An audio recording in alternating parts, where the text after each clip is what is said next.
It's more of just a flow of the moment, I guess. Yeah, need to have that sort of emotion and behind you to sort of get your words out. Then I guess. Yeah, and I think you can. Well, hopefully, I'm speaking for myself there. I don't know why I did that. I think you can, like, I hope when you hear my songs, like, you can hear that in them, and the emotion and the stories that are in them. When you first started songwriting, obviously it's a very honest and raw process. Did you struggle to sort of, or was there ever a moment where you thought, "Am I brave enough to get that out?" Or did you ever have that moment? I don't think so. I mean, I've always, from a young age, I was always performing in theatre, and like I did the band beforehand, and I used songwriting more as a way to say everything that I couldn't just say out loud. Yeah. And so the first few songs were quite sad songs. I lost my mum when I was younger to cancer, and a lot of my writing to start with was just about that. Yeah. And it's harder for me to say to a family member, you know, like, I'm not coping. But if I did it in a song, and I played the song, it was almost like a detachment, but I was still saying it, and it was easier. Yeah. And even stood on stage, it wasn't necessarily a hard thing to do, because, again, it was like, this isn't me, but it is me, so this is fine. Does that make sense? Yeah. So it's almost like a relief. Yeah. For want of a better, yeah. Okay. Yeah. Interesting. Do you have any main things that influence your songwriting? Is there like a key theme you will write around, or? Not really. They're all a bit different. Yeah, no, I don't. The one thing I don't tend to write about is love, ironically. Nice. I can't write love songs to save my life. It's not for me. It's too mushy and stuff. Okay. It's more about just saying it as it is. Yeah, you can't really do love songs with bluntness, really, can you? No. It's not quite the same vibe. No. So, has this time where everyone's kind of just slowed down and kind of just taken a look at the world and things changed the way that you write, or changed what you write about in the future? Anything, do you think? Has it brought any topics to your mind that you kind of not tapped into before? I guess it has, actually. I've written a few songs over the past few weeks, and some of them have been more possibly nostalgic and appreciative of things that, I guess when I was running at 100 miles an hour, I didn't have the chance to sit down and think about that. So yeah, I guess it has. That's interesting. I was speaking to Danny McMahon a couple of weeks back, and he said exactly the same thing. It's why I asked. He has been writing some reflective stuff as well. So I wonder why that's interesting. Do you have a song you wish you'd written? Is there one song that stands out for you in life where you're like, I wish I would, that was mine? Yeah, there's loads. Ooh. Can I do two? Yeah. Yeah. The first one, I will go with Friends in Low Places, just because every time that comes on, you can't not sing it. No, I agree. It is like the song. And then The House That Built Me, I think. Even I know Miranda Lambert didn't write it, and I think it's a common answer, but it is one of those songs that no matter what age you are, or what point in life you are, you know the feeling of that song. And I aspire to have a song that is so emotive, like everybody, no matter what. Good answer. I think I'll go with those two.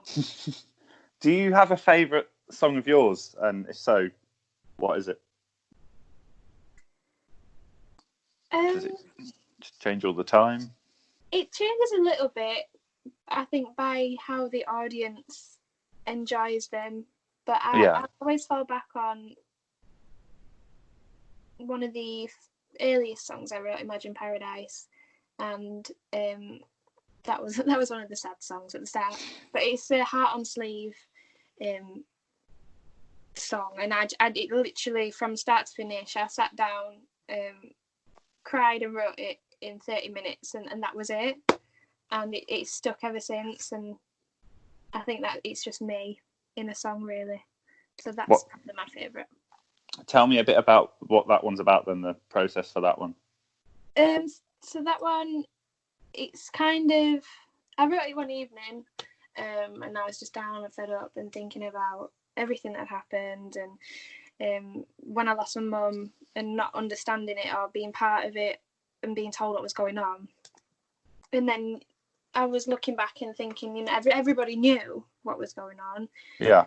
And like, how come she couldn't leave me a note? How come she couldn't leave me a letter or just something to help me with life? Because I can't go through life on my own. I can't not have a mum to teach me how to be a girl. Like, it sucks. And how come she couldn't leave me something? So the song embodies everything I wish she would have told me when I was growing up, basically. Yeah. And it just came out of me. I don't know where it came from, but it was there. And is that going to be on the EP or? Yeah, that one's on there. Yeah. I couldn't not. It's one of the old ones, but I just, having never released anything, I felt like it was a shame to leave it behind and not get it out there. So it's on there. You probably find that will resonate with so many people as well once it's out there as well. Yeah, I mean, it's kind of awkward at gigs sometimes. Is awkward the right word? I don't know. But after the set and people say, you made me cry. And I'm like, oh, I'm so sorry. Like, I don't know what to do. Like, people are telling you made me cry.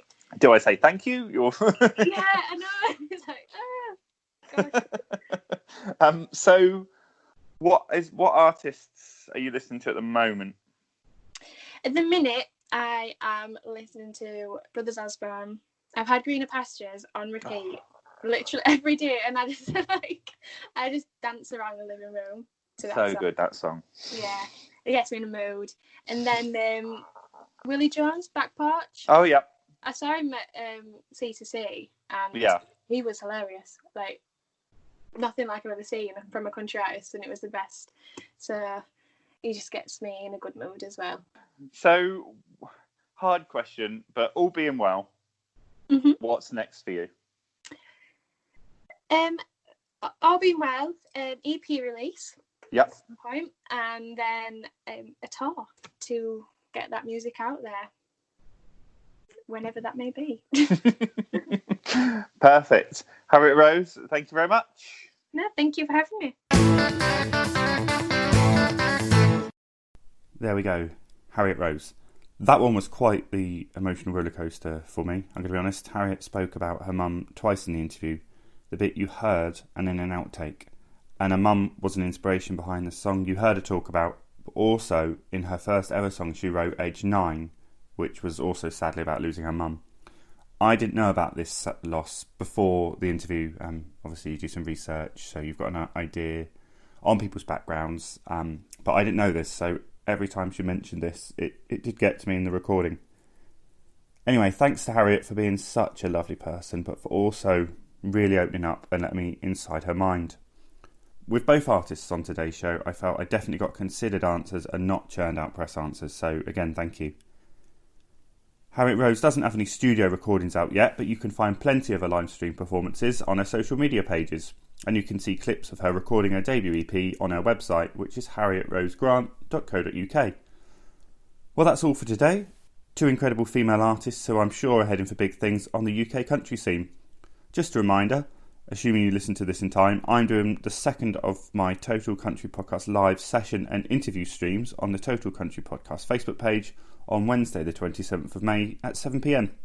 I'll be joined by country traditionalist Ags Connolly.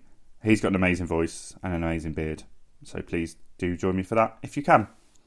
You can find the Total Country Podcast on Facebook, Instagram and Twitter, and the show is available on all good podcatching platforms, including Google Podcasts, Apple Podcasts, Spreaker, Spotify and the iHeartRadio app in the US. If you want to contact the show, please do so via social media or email totalcountrypod@gmail.com. As always, if you can like, subscribe, follow the show wherever you do listen, or give us a review on one of the pod platforms, that all helps with those pesky algorithms. Anyway, that's all for now. Thanks for joining me this week. I've been Kevin Angel. You've been great. Until next time, keep it country. Bye for now.